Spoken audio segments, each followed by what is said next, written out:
dad being a good dad, didn't think twice, just jumps in and goes and gets his son. And by the time he could catch the boat and get his son back to the boat, he had him up there, gets him in the boat, and then he goes under. And of course, that's the impacts of that are endless. Water safety. It's an important mission, one of the most important missions for the U.S. Army Corps of Engineers, and it has very personal roots.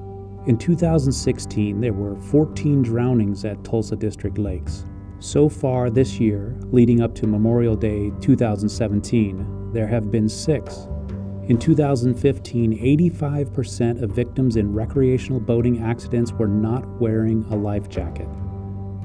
Behind each of these numbers is a story, like the one you just heard from Travis Miller, lake manager at Keystone Lake, Oklahoma.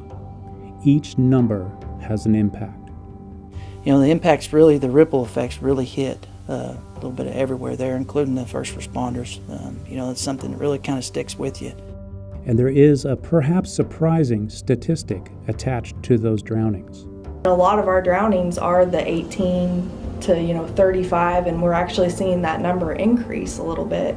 Part of those numbers have to do with the fact that people tend to take care of their kids before they think to take care of themselves.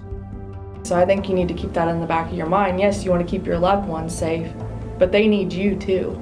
They don't want to grow up not having you around because you put them in a life jacket, but you chose maybe not to.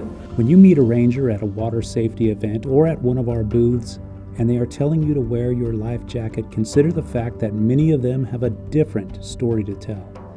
It's a story with an all too familiar ending.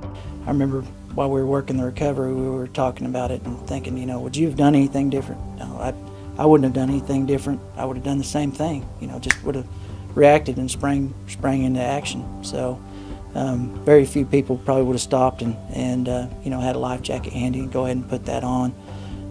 Most people, they think about their son or daughter, and they act first and sometimes don't always think it through.